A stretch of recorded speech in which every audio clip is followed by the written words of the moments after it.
ರಾತ್ರಿ ಬಹಳ ಹೊತ್ತಾಯ್ತು, ಈಗ ಮಲಗಿಕೋ. ಆಯ್ತು ತಾಯಿ. ತಾಯಿ ಮಗನಿಗೂ ಆ ಭಗವಾನ್ ಬಾಹುಬಲಿಯ ದರ್ಶನ ಮಾಡಬೇಕೆಂಬ ಭಾವ ಉಂಟಾಗುತ್ತದೆ. ಆ ಭಾವ ಉಂಟಾದ ಮರುಕ್ಷಣವೇ ಅವರು ಹೋಗಲು ಸಿದ್ಧರಾಗ್ತಾರೆ. ಇಲ್ಲಿ ಒಂದು ಪ್ರದರ್ಶನ ದೃಶ್ಯ.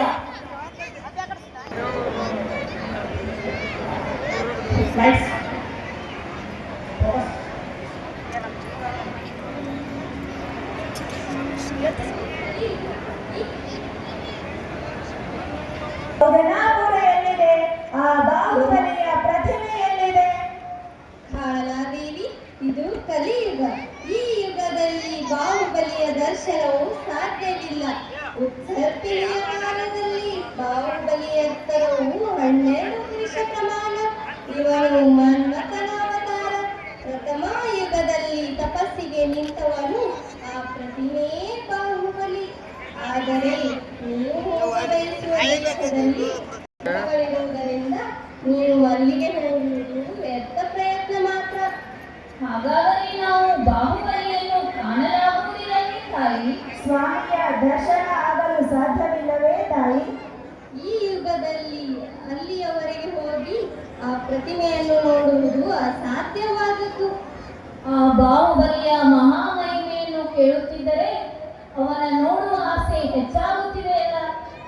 ಬಾಹುಬಲಿಯ ಪ್ರತಿಮೆಯು ಅಪ್ರತಿಮವಾದದ್ದು. ಅವನ ವಿಶಾಲತನವು ಎರಡು ಕಣ್ಣಿನ ಕಣ್ಣಿಗೆ ಸಿಗುವಂತದ್ದಲ್ಲ.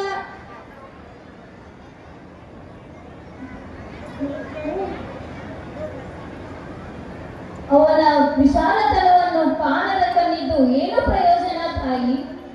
ಹೌದು, ದೇಹದ ನಶ್ವರತೆಯನ್ನು ಬಲ್ಲ ಬಾಹುಬಲಿ ಅದನ್ನು ಅರೆತೆ ತಪಸ್ಸಿಗೆ ನಿಂತ. ಅವನ ದೇಹ ಕಲ್ಲಿನ ಪ್ರತಿಮೆಯಂತೆ ಅಲುಗಾಡದೆ ಸ್ಥಿರವಾಯಿತು. ಅವನ ದೇಹ ನಶ್ವರವಲ್ಲ. ಅವನದ್ದು ಸಾವಿಲ್ಲದ ಕೇಡಿಲ್ಲದ, ಅಂದರೆ ದೇಹದಲ್ಲಿರುವ ವಿದೇಹ ಭಾವವು ಬಹಳಷ್ಟು ಬೆಲೆಬಾಳುವುದು ಅರ್ಥಪೂರ್ಣವಾಗಿದೆ. ದೇಹದಲ್ಲಿಯ ವಿದೇಹ ಭಾವ ಅಂದರೆ ನಾನು ಹುಡುಕುತ್ತಿರುವ ಮಹಿಮಾನ್ವಿತವಾದ ಭಾವ. ಅದನ್ನು ಕಾಣಬೇಕು. ಅದಕ್ಕೆ ನಾವು ಪೌದನಾಪುರಕ್ಕೆ ಹೊರಟಿತು. ಅದು ನಿಮ್ಮಿಂದ ಸಾಧ್ಯವಿಲ್ಲ. ಪೌದನಾಪುರದ ಭಾವವನ್ನು ಇಲ್ಲಿಯೇ, ಈ ಗಿರಿಯಲ್ಲೇ ನೀವು ಕಂಡುಕೊಳ್ಳಬೇಕು. ಇಲ್ಲಿಯೇ? ಈ ಗಿರಿಯಲ್ಲಿ? ಇಲ್ಲಿರುವುದು ಬರೇ ಬಂಡೆಗಲ್ಲುಗಳು ಮಾತ್ರ. ಹೌದು, ಈ ಬಂಡೆಗಲ್ಲುಗಳಲ್ಲೇ ಬಾಹುಬಲಿ ಪ್ರಕಟವಾಗಬೇಕು. ಅಂತ ಧರ್ಮವನ್ನು ನೀನು ಸೃಷ್ಟಿಸಬೇಕು. ಚಾವುಂಡರಾಯ, ಚಿಕ್ಕ ಬೆಟ್ಟದ ಮೇಲೆ ನಿಂತು ದೊಡ್ಡ ಬೆಟ್ಟಕ್ಕೆ ಬಾಣ ಬಿಡು. ನಾಳಿನ ಬ್ರಾಹ್ಮಿ ಮುಹೂರ್ತದಲ್ಲಿ ಉದಯಿಸುವ ಸೂರ್ಯನೊಡನೆ ಬಾಹುಬಲಿಯು ಪ್ರಕಟಿಸುತ್ತಾನೆ. ಓಂ ನಮಃ ಸಿದ್ಧೇಭ್ಯಃ. ಜಯ ಓ ಜಯ ಬಾಹುಬಲಿ ಮಹಾರಾಯ ಜಯ. ಜೀವೇಶ್ವರ, ಇದೊಂದು ಹೊಸ ಎಚ್ಚರ ತಾಯಿ. ಹೌದು ಮಗು, ದೀರ್ಘಕಾಲದ ಕನಸನ್ನ ಕಂಡೆ. ಇಗೋ ನೋಡು, ನೀವೆಲ್ಲ ಪುಳಕವಾಗುತ್ತಿದೆ. ಇನ್ನೂ ಹಾಗೆ ಇದೆ. ಕನಸಿನಲ್ಲಿ ಅಬ್ಬ ದೇವತೆ, ಬೆಳದಿಂಗಳ ಕಣ್ಣು, ಕಣ್ಣಂತ ರೂಪ. ಅದನ್ನ ವರ್ಣಿಸಲು ಸಾಧ್ಯವೇ? ನನಗಂತೂ ಚಾವುಂಡರಾಯನು ಚಿಕ್ಕ ಬೆಟ್ಟದಲ್ಲಿ ನಿಂತು ದೊಡ್ಡ ಬೆಟ್ಟಕ್ಕೆ ಬಾಣ ಬಿಟ್ಟಂತಾಯಿತು. ನಾಳಿನ ಭಾವಿ ಮುಹೂರ್ತದಲ್ಲಿ ಉದಯಿಸುವ ಸೂರ್ಯನೊಡನೆ ಬಾಹುಬಲಿಯ ಮೂರ್ತಿಯು ಪ್ರಕಟವಾಗುತ್ತದೆ ಎಂದು ಹೇಳಿದಂತಾಯಿತಪ್ಪ. ಅಮ್ಮ, ನನಗೂ ಅದೇ ಕನಸು, ಅದೇ ದೇವಿಯ ಆಜ್ಞೆ. ಅಮ್ಮ ಮಗನಿಗೂ ಇಬ್ಬರಿಗೂ ಒಂದೇ ಕನಸು ಎಂದರೆ ಪರಮಾಶ್ಚರ್ಯವಲ್ಲವೇ ತಾಯಿ? ಇದು ನನ್ನಿಂದ ಸಾಧ್ಯವೇ ತಾಯಿ? ಆ ಮಹಾತಾಯಿ ಹೇಳಿದಂತೆ ಭಕ್ತಿಯಿಂದ ಮಾಡುವುದು ನಿನ್ನ ಕೆಲಸ. ಮುಂದಿನದು ಆ ತಾಯಿಗೆ ಬಿಟ್ಟದ್ದು. ಕೊನೆಯಲ್ಲಿ ಆ ತಾಯಿ ಏನೋ ಉದ್ಧರಿಸಿದಳಲ್ಲ, ಏನಪ್ಪ ಅದು? ಹೌದು, ಅದೇ ಅದೇ. ಜಯವೋ ಜಯ ಬಾಹುಬಲಿ ಮಹಾರಾಜ ಜಯ. ಜಯವೋ ಜಯ ಬಾಹುಬಲಿ ಮಹಾರಾಜ ಜಯ. ತಾಯಿ ಮಗನಿಗೂ ಒಂದೇ ಕನಸು ಬಿದ್ದಿದ್ದು. ಆ ಕನಸಿನಂತೆ ಆ ದೇವಿ ಹೇಳಿದಂತೆ ಮರುದಿನ ಆ ಉದಯಿಸುವ ಸೂರ್ಯನೊಡನೆ ಚಿಕ್ಕ ಬೆಟ್ಟದಿಂದ ದೊಡ್ಡ ಬೆಟ್ಟಕ್ಕೆ ಬಾಣ ಬಿಡುವ ಸನ್ನಿವೇಶ.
ತಾಯಿ, ನಿಮ್ಮ ಆಸೆ ನೆರವೇರಿತು ತಾಯಿ, ನೆರವೇರಿತು. ಅಲ್ಲಪ್ಪ ಅದು ಆ ತಾಯಿಯ ಆಸೆ ಬೆಳೆಸಿದ್ದಲ್ಲ, ನಮ್ಮೆಲ್ಲರ ಜನ್ಮ ಸಾರ್ಥಕವಾಯಿತು. ಓಂ ನಮೋ ಸಿದ್ದೇಶ್ವರ. ಹೌದು ತಾಯಿ, ನಮ್ಮೆಲ್ಲರ ಜನ್ಮ ಸಾರ್ಥಕವಾಯಿತು. ಹಾಗಾದರೆ ಈ ಶಿಲೆಯನ್ನು ಕೆತ್ತಲು ಒಬ್ಬ ಮಹಾನ್ ಶಿಲ್ಪಿ ಬೇಕಲ್ಲ. ಇಷ್ಟು ದೊಡ್ಡ ಗಾತ್ರದ ಶಿಲೆಯನ್ನು ಕೆತ್ತಲು ಶಿಲ್ಪಿ ಸಿಗುವನೇ? ಆ ದೇವಿ ಆಸೆಯನ್ನು ಈಡೇರಿಸಲು ನಿಂತಿರುವಾಗ ಒಬ್ಬ ಶಿಲ್ಪಿ ಸಿಗುವುದಿಲ್ಲವೇ? ಸಿಗುತ್ತಾನೆ. ಬೇಕಾದರೆ ಈಗಲೇ ನಿಮ್ಮ ಸಮಾಧಾನಕ್ಕಾಗಿ ನಾನೊಂದು ಹೆಸರನ್ನು ಸೂಚಿಸಬಲ್ಲೆ. ಹೌದೇ? ಯಾರವನು? ನಮ್ಮೂರಲ್ಲೇ ಇರುವನೇ? ಹೌದು, ಕಲ್ಗುಡ ದಕ್ಷಿಣಾಚಾರ್ಯರ ಮಗ ದಕ್ಷಿಣಾಚಾರ್ಯರ ಹೆಸರು ಎಲ್ಲ ದೊಡ್ಡವರ ಬಾಯಿಯಲ್ಲಿದೆ ಸ್ವಾಮಿ. ಹೌದು, ನಮ್ಮ ರಾಜ್ಯದಲ್ಲಿ ಅವನ ಹೆಸರು ನಾನು ಕೇಳಿದ್ದೇನೆ. ಆ ನದಿಯ ದಡದ ಮೊಳವೆಯಲ್ಲಿ ಮೂರ್ತಿಗಳನ್ನು ಮಾಡಿ ಕೆಡಿಸುತ್ತಾನಂತಲ್ಲ, ಅವನೇ ಏನು? ಹೌದು ಸ್ವಾಮಿ, ಅವನೇ. ಅವನದೊಂದು ದೊಡ್ಡ ಕಥೆ ಇದೆ ಸ್ವಾಮಿ. ಅವನ ತಂದೆ ನಾಡಿನ ಮೇಲೆ ಹೆಸರಾಂತ ಶಿಲ್ಪಿ. ಆ ಹುಡುಗ ಇನ್ನು ಚಿಕ್ಕವನಿದ್ದಾಗ ತನ್ನ ತಂದೆ ಉತ್ತರ ದೇಶದ ರಾಜನ ಬಳಿ ಹೋದವರು ಮನೆಗಳಿಲ್ಲ.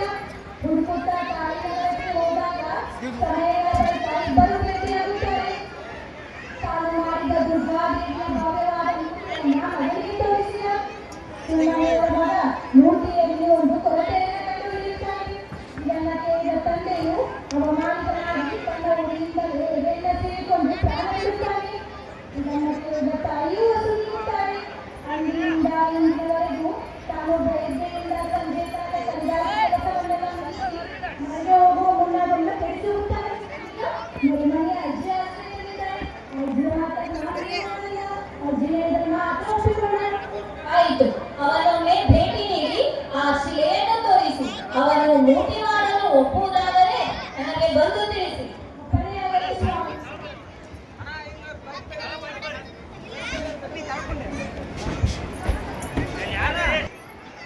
ಯಾರಪ್ಪ ಅದು? ನೀನೇ ಬಂದಿದ್ದೀರಿ. ತಾಯಿ ಹೌದಾ? ಈಗ ಶಿಲ್ಪಿಗೆ ಭೇಟಿಯಾಗಲು ಮಾಡಿದ್ದಾರೆ. ಓ, ಅವಳು ಇಲ್ಲೇ ಇದ್ದಾನೆ. ಅವಳನ್ನು ಬೆಳೆಸಿ, ಬೆಳೆಸಿ, ಮಗ, ಓ ಮಗ, ಬರ್ಲಿಕ್ಕೆ ತಳಗಿಡು ಆಟ ತೆಲಿಗೋಳ ಬರತ್ತಾರ ಬರೀ ಓಹೋ ಮಂತ್ರಿಗಳು ಬರಬೇಕು ಬರಬೇಕು. ಪ್ರಣಾಮಗಳು ಮಂತ್ರಿಗಳೇ. ಬರಬೇಕು ಶಿಲ್ಪಿಗಳನ್ನು ಬರಬೇಕು.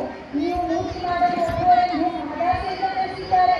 ನೀವೇ ನೋಡ್ತೀರಿ. ನೀವೇ ಶಿಲೆಯನ್ನು ನೋಡಿ ಹೋಗಿರಿ. ಮೂರ್ತಿ ಮಾಡಲು ಒಪ್ಪುತ್ತೀರಾ ಹೇಗೆ? ಅಯ್ಯೋ, ಇನ್ನು ಚಿಂತೆ ಇಲ್ಲ. ಮೂರ್ತಿ ಮಾಡಲು ಒಪ್ಪಿದ್ದಾನೆಂದು ಹೋಗಿ ದಂಡನಾಯಕರಿಗೆ ಮೂರ್ತಿ ಮಾಡಲು ಒಪ್ಪಿದ್ದಾನೆ ತಿಳಿಸಿಬಿಡಿ. ಆಹಾ, ಆನಂದವಾಯಿತು, ಪರಮಾನಂದವಾಯಿತು. ನಾವು ಇನ್ನೂ ತೆರಳುತ್ತೇವೆ. ಅಜ್ಜಿ ಅಜ್ಜಿ ಅಜ್ಜಿ ಇದೇನು ಮಾಡಿದೆ ನೀನು? ಆ ಗಾತ್ರದ ಮೂರ್ತಿಯನ್ನು ನಾನು ಇದುವರೆಗೂ ನೋಡಿಲ್ಲ. ಅದರ ಪ್ರಮಾಣವನ್ನು ನಾನಿನ್ನೂ ಕಲಿತಿಲ್ಲ. ಕಲಿಸಲು ನನಗಾರೂ ಇಲ್ಲ. ಕಲಿಯಲಾಗದ ಮೂರ್ತಿಯನ್ನು ಮಾಡುತ್ತೇನೆನ್ನೋದು ನಾಳೆ ಚೇಷ್ಟೆಯ ಮಾತಾಗಿತ್ತು ಅಜ್ಜಿ. ನಿನಗೂ ಕೂಡ ಕೆಟ್ಟ ಹೆಸರು ಬಂದಿತು. ಅದು ನನ್ನಿಂದಾಗಲ್ಲ. ಈಗಲೇ ಹೋಗಿ ನಡೆದ ಎಲ್ಲ ವ್ಯವಹಾರವನ್ನು ರದ್ದುಗೊಳಿಸುತ್ತೇನೆ. ಅಯ್ಯೋ ಮಗ, ತಡಿ, ಬಾಯಿ. ಸೋಸುತ್ತ ಆನೆಯನ್ನು ಮಾಡ್ತೀಯ. ಆನೆಗಾತ್ರದ ಆನೆಯನ್ನು ಮಾಡ್ತೀಯ. ನಿನ್ನ ಕೈಯಲ್ಲಿ ಮನುಷ್ಯರನ್ನೇಕೆ ಮಾಡಲಿಕ್ಕಾಗುವುದಿಲ್ಲ? ಅಯ್ಯೋ ಅಜ್ಜಿ, ಅದೇ ಬೇರೆ ಇದೇ ಬೇರೆ. ಅವರು ಹೇಳುತ್ತಿರುವ ಸ್ವಾಮಿಯ ಮೂರ್ತಿ ಪ್ರಮಾಣ ಮೀರಿತು. ಆ ಪ್ರಮಾಣ ಶಾಸ್ತ್ರದಲ್ಲಿ ಎಲ್ಲಿಯೂ ಸಿಗುವುದಿಲ್ಲ. ಅಯ್ಯೋ, ಶಾಸ್ತ್ರದಲ್ಲಿ ಆದರೆ ಏನಾಯಿತು? ನನಗೇನಾಗಿದೆ? ಒಂದಾಳಿಗೆ ಎಷ್ಟಾದರೆ 12 ಎಷ್ಟಾಗುತ್ತದೆ ಎಂದು ಲೆಕ್ಕ ಹಾಕಲಾಗುವುದಿಲ್ಲವೇ? ದಡ್ಡ. ಅಯ್ಯೋ ಅಜ್ಜಿ, ನಿನಗೆ ಹೇಗೆ ಕೇಳಿ ಹೇಳಲಿ? ನನಗೂ ಅದೇ ಚಿಂತೆಯಾಗಿದೆ. ನಿನಗೆ ಬೇರೆ ಹೇಳಲೆಂದು.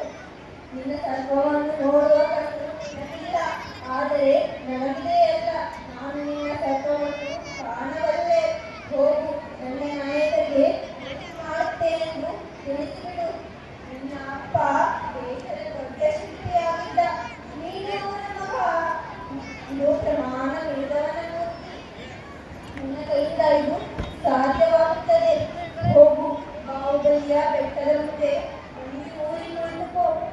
ಬಾಹುಬಲಿ ಬಾಗಿದವರಿಗೆ ಅರ್ಧಹೃದಯವನ್ನೇ ಕೊಡುತ್ತಾನಂತೆ.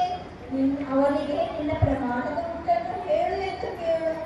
ಹೇಳಿದರೆ ಸರಿ, ಇಲ್ಲವಾದರೆ ಹೇಳುವವರೆಗೂ ನಾನು ಇಲ್ಲೇ ಕುಳಿತಿರುತ್ತೇನೆ. ಪ್ರಾಣ ಹೋದರೂ ಎಲ್ಲಿಯೂ ಹೋಗುವುದಿಲ್ಲವೆಂದು ಹೇಳು. ಸರಿ ಅಜ್ಜಿ, ನೀನು ಹೇಳಿದ ಹಾಗೆ ಮಾಡುತ್ತೇನೆ. ಹೀಗೆ ಆ ಗಾತ್ರದ ಮೂರ್ತಿಯನ್ನು ಮಾಡಲು ಒಪ್ಪದ ಶಿಲ್ಪಿಯನ್ನ ಅವಳ ಅಜ್ಜಿಯು ಆ ಮೂರ್ತಿ ಮಾಡಲು ಆ ಶಿಲ್ಪಿಗೆ ಧೈರ್ಯವನ್ನು ತುಂಬಿ ಶಿಲ್ಪಿಗೆ ಮೂರ್ತಿ ಮಾಡಲು ಧೈರ್ಯವನ್ನು ತುಂಬುತ್ತಾಳೆ. ಈ ಅಜ್ಜಿ ಮಾತುಗಳನ್ನು ಕೇಳಿ ಶಿಲ್ಪಿ 3-4 ಮನೆಗೆ ಬರಲಿಲ್ಲ. ಆ ಮನೆಗೆ ಬರದ ಶಿಲ್ಪಿಯನ್ನು ನೆನೆಸಿಕೊಂಡು ಅಜ್ಜಿ ಈ ರೀತಿ ಉದ್ದೇಶಿಸುತ್ತಾಳೆ. ಅಯ್ಯೋ ನನ್ನ ಮಗ, ಎಲ್ಲಿ ಹೋದೆಯೋ? ನನಗೆ ಹೇಳದೆ ಒಂದಾಡಿದವನೆಲ್ಲ ಮಾಡಿದವನೆಲ್ಲ ಅಜ್ಜಿ ಅಜ್ಜಿ ಅಂತ ಬಾಯಿ ತುಂಬ ಕರೀತಿದ್ದ, ಮನೆ ತುಂಬ ಓಡಾಡ್ತಿದ್ದ, ತನ್ನ ಮಗನಿಗಿಂತ ಹೆಚ್ಚಾಗಿ ನನ್ನನ್ನು ನೋಡಿಕೊಳ್ಳುತ್ತಿದ್ದ. 3 ದಿನವಾದರೂ ಅಲ್ಲಪ್ಪ, ಎಲ್ಲಿ ಹೋದೆಯೋ?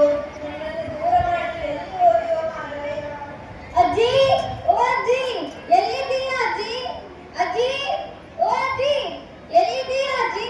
ಅಯ್ಯೋ ನನ್ನ ಮಗ, ಬಂದುಬಿಟ್ಟಿಯ? ನನಗೆ ಹೇಳದೇನು? ಎಲ್ಲಿಗೆ ಹೋಗಿ ಬಿಟ್ಟಿದ್ದೆ? ಅಯ್ಯೋ ಅಜ್ಜಿ, ಇಲ್ಲಿ ಬಾಯಿ, ನಿನಗೆ ಒಂದು ವಿಷಯ ಹೇಳಬೇಕು.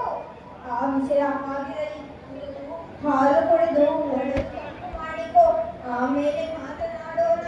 ಹಾಲು ಆಮೇಲೆ ಇರಲಿ ಅಜ್ಜಿ, ಈಗ ನನ್ನ ಮಾತನ್ನು ಕೇಳು. ಆಯ್ತು ಹೇಳಪ್ಪ, ಹೇಳು. ಮೊನ್ನೆ ರಾತ್ರಿ ನಾನು ಆ ದೊಡ್ಡ ಬೆಟ್ಟಕ್ಕೆ ಹೋಗಿದ್ದೆ. ನೀನು ಹೇಳಿದ ಹಾಗೆ ಮೂಲ ಶಿಲೆಯ ಮುಂದೆ ಮಂಡಿ ಊರಿ ಕುಳಿತು ಸ್ವಾಮಿಯನ್ನು ಧ್ಯಾನಿಸಿದೆ. ಭಯ, ಚಳಿ, ಗಾಳಿ, ಹಸಿವು ಎಲ್ಲವೂ ಒಂದಾದವು. ಮನಸ್ಸನ್ನು ಗಟ್ಟಿ ಮಾಡಿಕೊಂಡು ಸ್ವಾಮಿಯ ಧ್ಯಾನ ಮಾಡಿದೆ. ಬೆಳ್ಳಿ ಬೆಳಕಿನ ಮುನ್ನ ಕಣ್ಣಲ್ಲಿ ಸ್ವಪ್ನ ಒಂದಾಯಿತು ಅಜ್ಜಿ. ಇದ್ದಕ್ಕಿದ್ದಂತೆ ಬೆಟ್ಟವೇ ಗುಡ ಮೇಲಾಗಿ ಬಿದ್ದಂತಾಯಿತು. ಹೆದರಿ ಕಣ್ಣು ತೆರೆದು ನೋಡಿದರೆ ಎದುರಿನ ಆಕಾಶವೇ ಎದೆ ಸೀಳಿ ಮಿಂಚಿನಂತ ಬೆಳಕು. ಬಲಗಾಲನ್ನು ಮುಂದಿಟ್ಟು ನಮ್ಮ ಬೆಟ್ಟಗಳಿಗೆ ನಡೆದು ಬಂದೆ. ಮೂಲ ಶಿಲೆಯ ಮುಂದೆ ಬಂದು ನಿಂತೆ. ಆಗ ಒಂದು ದಿವ್ಯ ಧ್ವನಿ ಬಂತು. ಮಗು, ಏನು ಬೇಕು ಎಂದಿತು. ಆಗ ನಾನು ಕಣ್ಣು ಬೇಕು ಎಂದೆ. ಎಂತ ಕಣ್ಣು ಬೇಕು? ಆಗ ನಾನು ನಿನ್ನ ಖ್ಯಾತಿಯನ್ನು ನೋಡುವ ಕಣ್ಣು ಬೇಕು, ಲೋಕಲೌಕಿಕವನ್ನು ನೋಡುವ ಕಣ್ಣು ಬೇಕು, ನಿನ್ನನ್ನು ನೋಡುವ ಕಣ್ಣು ಬೇಕು ಎಂದೆ. ಆಗ ಬೆಟ್ಟ ಹಾಗೇ ಆಗಲಿ ಎಂದು ಆಶೀರ್ವಾದ ಮಾಡಿತು ಅಜ್ಜಿ. ಆಮೇಲೆ ಆ ಬೆಳಕು ಮೂಲ ಶಿಲೆಯಷ್ಟು ಎತ್ತರವಾದ ಮಾನವನ ಆಕೃತಿ ಆಯಿತು ಅಜ್ಜಿ. ನೋಡುತ್ತಿದ್ದಂತೆ ಶಿಲೆಗೆ ಬೆನ್ನೋರಿ ನಿಂತು ನನ್ನ ಕಡೆಗೆ ಕಿರುನಗೆ ಬೀರಿತು ಅಜ್ಜಿ, ಕಿರುನಗೆ ಬೀರಿತು. ಆಶೀರ್ವದಿಸುತ್ತಾ ಆ ಶಿಲೆಯಲ್ಲಿ ಅನಂತ ಆನಂದವಾಯಿತು ಅಜ್ಜಿ, ಅನಂತ ಆನಂದವಾಯಿತು. ನನ್ನೆಲ್ಲ ಪ್ರಶ್ನೆಗಳಿಗೆ ಉತ್ತರ ಸಿಕ್ಕಂತಾಯಿತು ಅಜ್ಜಿ, ಸಿಕ್ಕಂತಾಯಿತು. ಅಜ್ಜಿ, ನಾನು ಸ್ವಾಮಿಯ ಮೂರ್ತಿ ಮಾಡುವೆ, ಬಾಹುಬಲಿಯ ಮೂರ್ತಿ ಮಾಡುವೆ. ನನಗೆ ಆಶೀರ್ವಾದ ಮಾಡುವ ಅಜ್ಜಿ.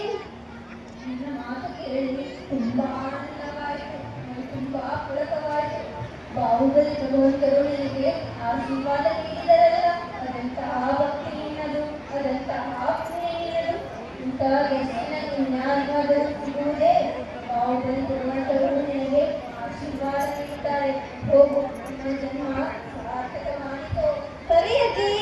ಕಾಡು ಕಾಡು, ಬಾಹುಬಲಿಯ ಮೂರ್ತಿಯಲ್ಲಿ ಸರಿಯಾಗುವ ಮುನ್ನ ನಿನ್ನನ್ನು ನೋಡಿ ಕಿರುನಗೆ ಬೀರಿದಂತೆ ಕೇಳಿದೆಯಲ್ಲ. ಹೌದಜ್ಜಿ. ಆ ಕಿರುನಗೆಯನ್ನು ನಾನು ನೋಡಬೇಕು. ಆ ಮೂರ್ತಿಯಲ್ಲಿ ಕಿರುನಗೆಯನ್ನು ಮೂಡಿಸಿದ ನಿನ್ನ ಸೌಮ್ಯ ಸಂಭಾವನೆ, ಆ ಕಿರುನಗೆಯನ್ನು ನಾನು ನೋಡಿ ನಿನ್ನ ಜನ್ಮ ಸಾರ್ಥಕ ಮಾಡಿಕೊಳ್ಳಬೇಕು. ಜಯೋ ಜಯ ಬಾಹುಬಲಿ ಮಹಾರಾಜ್ ಜಯ. ನೀನು ಹೇಳು ಕಂದ. ಜಯವೋ ಜಯ, ಬಾಹುಬಲಿ ಮಹಾರಾಜ್ ಜಯ.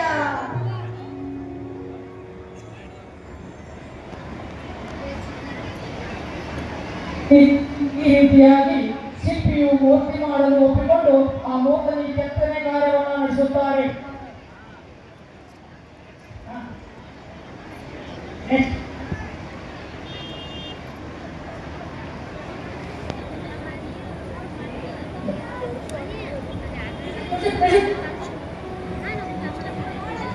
ಈ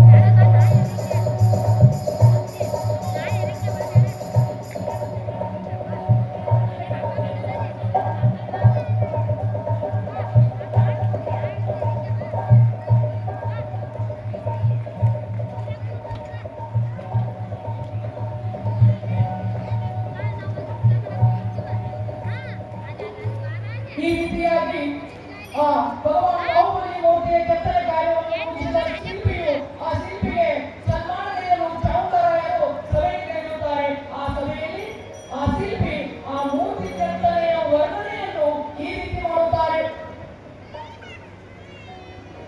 ಸ್ವಾಮಿಯನ್ನು ಮಾಡುವುದು ನನ್ನ ಕೈಯಿಂದ ಸಾಧ್ಯವಿಲ್ಲ ಎಂದುಕೊಂಡಿದ್ದೆ. ಆ ದಿವ್ಯ ಧ್ವನಿಯ ಪ್ರಭಾವದಿಂದ ಅದು ನನ್ನಿಂದ ಸಾಧ್ಯವಾಯಿತು. ಒಂದು ದಿನ ಕೆಲಸದಲ್ಲಿ ತಲ್ಲೀನನಾಗಿರುವಾಗ ಈ ಪೆಟ್ಟು ತಪ್ಪಾಗಿ ಬಿತ್ತು.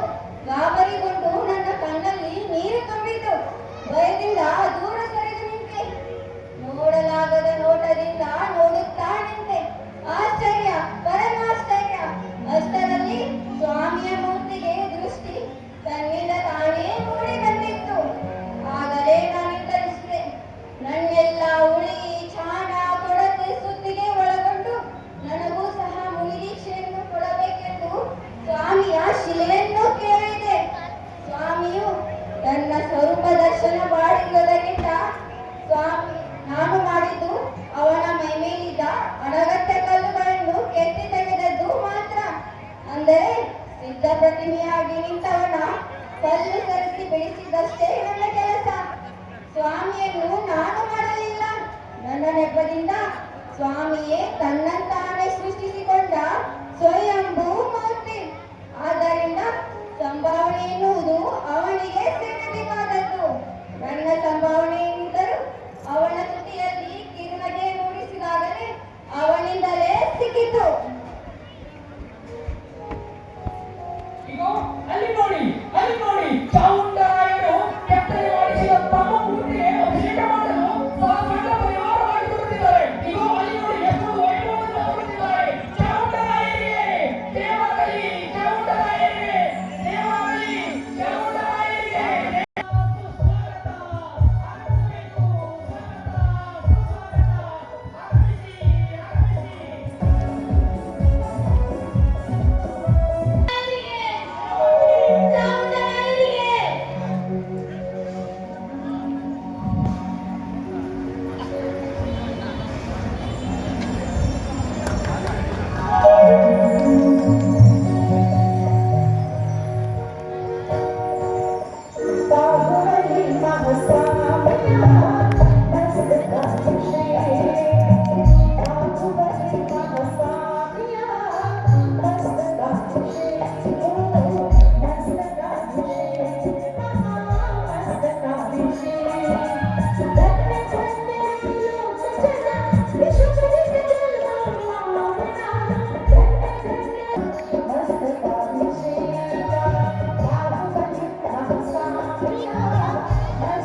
ಅರ್ಪಿಸಬೇಕು.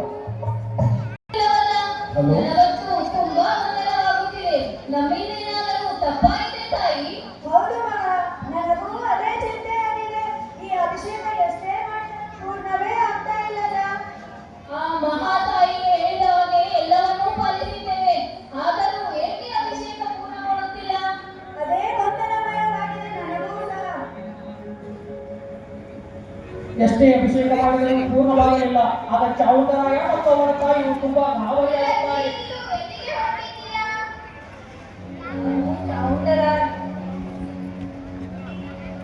ನಾನು ಬಾಹುಬಲಿ ಮೂರ್ತಿಗೆ ಅಭಿಷೇಕ ಮಾಡಲು ಹೊರಟಿದ್ದೇನೆ.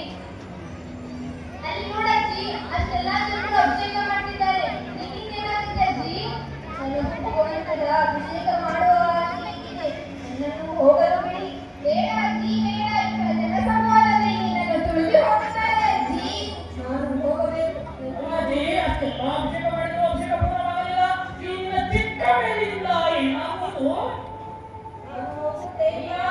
ಜನಸಮೂಹವಿದೆ, ದೊಡ್ಡ ದೊಡ್ಡ ಅಭಿಷೇಕ ಮಾಡ್ತಿದ್ದಾರೆ, ಅಲ್ಲಿ ನಿನ್ನನ್ನು ತುಳಿದುಬಿಡುತ್ತಾರೆ. ಈ ಮೇಲಿನಿಂದ ಆ ಅಪ್ರತಿಮ ಮೂರ್ತಿಗೆ ಅಭಿಷೇಕ ಪೂರ್ಣವಾಗುವುದಿಲ್ಲ ಬೇಡಾಕಿ. ಮಹಾರಾಜರು ಗಾಬರಿಯಲ್ಲಿದ್ದಾರೆ, ನೀನು ಹೋಗಬೇಡ, ನಿನ್ನನ್ನು ಬೈಯುತ್ತಾರೆ ನೋಡು. ಮತ್ತೆ ಬೇಡಾಕಿ ಸಣ್ಣ ಪಿಳ್ಳೆ ಇದೆ ಇದು, ಈ ಪಿಳ್ಳೆಯಿಂದ ಅಭಿಷೇಕ ಮಾಡಿದರೆ ಏನಾಗುವುದು? ಬೇಡಾಕಿ ಇಲ್ಲೇ ನಿಲ್ಲು, ಮಹಾರಾಜರು ಕೋಪಗೊಂಡಿದ್ದಾರೆ. ಏನಾಯಿತು ಸೈನಿಕರೇ? ಏನು ಗದ್ದಲ? ಮೊದಲೇ ಬಾಹುಬಲಿ ಭಗವಂತರ ಅಭಿಷೇಕ ಪೂರ್ಣವಾಗುತ್ತಿಲ್ಲವೆಂದು ಗಾಬರಿಯಲ್ಲಿದ್ದೇವೆ. ನಿಮ್ಮದೊಂದು ಗೋಳು. ಏನಾಯಿತು? ರಾಜರೇ, ಈ ಅಜ್ಜಿಯು ಅಭಿಷೇಕ ಮಾಡ್ತಾಳಂತೆ. ಮತ್ತೆ ಅಭಿಷೇಕ ಪೂರ್ಣಗೊಳ್ಳುತ್ತಿಲ್ಲವೆಂದು ಗಾಬರಿಯಲ್ಲಿದ್ದೇವೆ. ಈ ಅಜ್ಜಿಯದೊಂದು ಗೋಳು. ಹೋಗಲಿ ಬಿಡಿ, ಇದರಲ್ಲೂ ಹಾಗೆಯೇ ಇರಲಿ.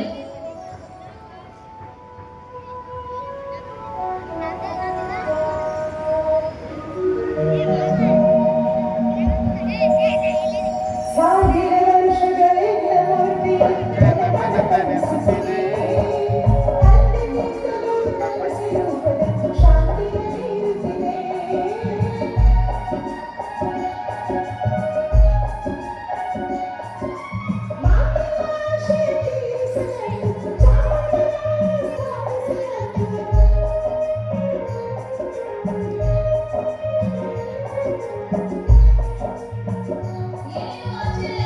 ನಾನು ಎಷ್ಟೇ ಅಭಿಷೇಕ ಮಾಡಿದರೂ ಅಭಿಷೇಕ ಪೂರ್ಣಗೊಳ್ಳುತ್ತಿರಲಿಲ್ಲ. ನಾನು ಈ ದೇಶದ ರಾಜ, ನಾನು ಈ ಮೂರ್ತಿಯನ್ನು ನಿರ್ಮಿಸಿದವನು. ನನ್ನಿಂದ ಸಾಧ್ಯವಾಗದ ಅಭಿಷೇಕ ಈ ಅಜ್ಜಿಯಿಂದ ಪೂರ್ಣವಾಯಿತಲ್ಲ.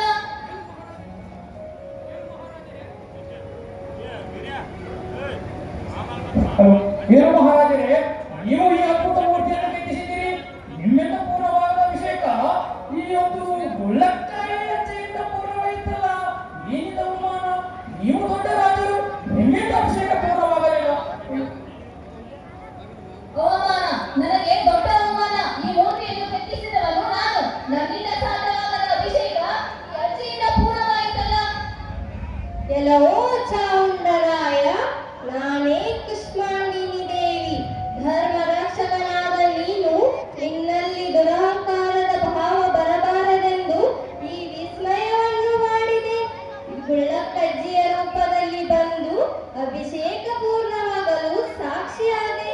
ಅಂತೆ ಇದನ್ನು ಜನರೇ